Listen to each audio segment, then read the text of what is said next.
एक बार की बात है, कंचनपुर नामक एक राज्य था जहां राजा रत्न सिंह अपने राज्य को शांति और समृद्धि में रखते थे।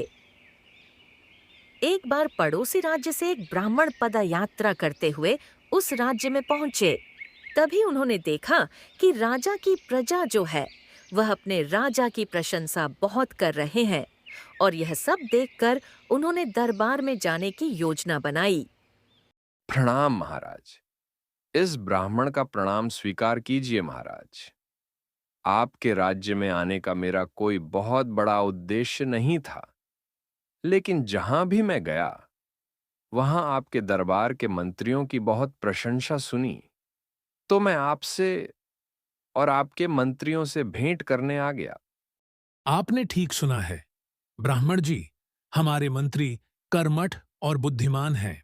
महाराज, अगर आप आज्ञा दें तो मैं आपके मंत्रियों की एक छोटी सी परीक्षा लेना चाहता हूं।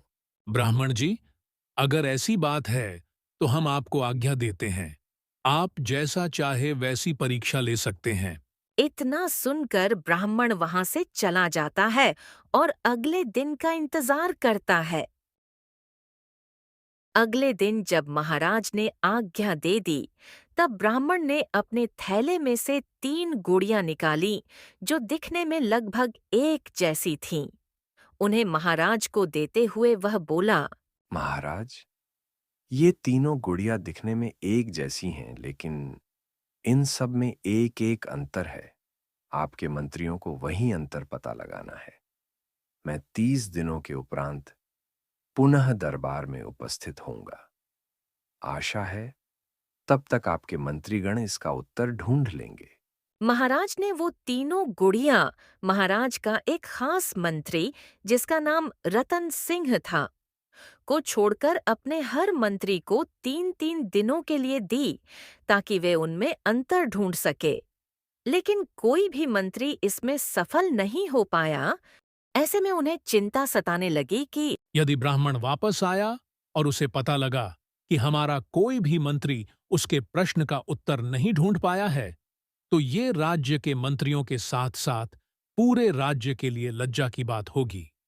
ब्राह्मण के आने में मात्र 3 दिन ही शेष रह गए थे। अब महाराज के पास अपने सबसे विश्वास पात्र रतन सिंह को बुलाने के अलावा कोई चारा शेष न था। रत्न सिंह, हमें लगा था कि ब्राह्मण की दी हुई इन 3 गुड़ियों में अंतर हमारे दरबार के मंत्री ही ढूंढ लेंगे, लेकिन ऐसा हो न सका। हम भी इसमें सफल न हो सके। अब तुम ही हमारी आखिरी आशा हो। हमें तुम पर पूर्ण विश्वास है कि तुम राज्य के सम्मान की रक्षा करोगे। रत्न सिंह तीनों गुड़ियां लेकर घर चला गया। 2 दिनों तक बहुत देखने, समझने और सोचने के बाद भी उसे गुड़ियों में कोई अंतर समझ नहीं आया। तीसरे दिन भी वो सोचता रहा और शाम होते तक उसने वो अंतर ढूंढ लिया। रात में वो आराम से सोया और अगले दिन नियत समय पर दरबार पहुंच गया। वहां महाराज और सारे दरबारी उपस्थित थे, साथ ही पड़ोसी राज्य का ब्राह्मण भी। रतन सिंह, ब्राह्मण जी को तीनों गुड़ियों का अंतर बताओ।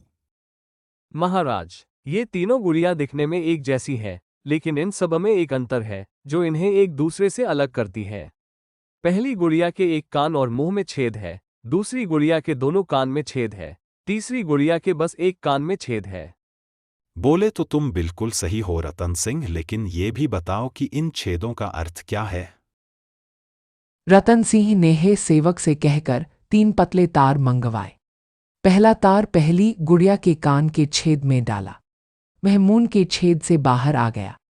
सबको यह दिखाते हुए रतन सिंह बोला, ये पहली गुड़िया जिसके एक कान और मुंह में छेद है, ऐसे व्यक्ति को दर्शाती है जिसे कोई गुप्त बात बताने पर वो उसे गुप्त न रखकर दूसरों को बता देता है। ऐसे व्यक्ति पर विश्वास नहीं किया जा सकता।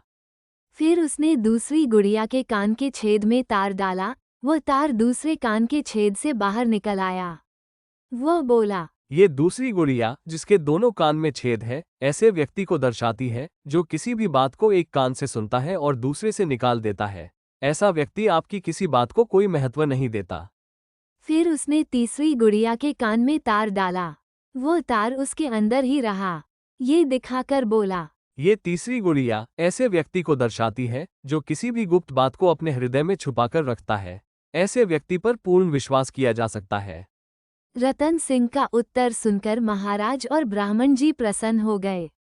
उन्होंने उसकी बुद्धिमानी की दिल खोलकर प्रशंसा की और पुरस्कार भी दिए।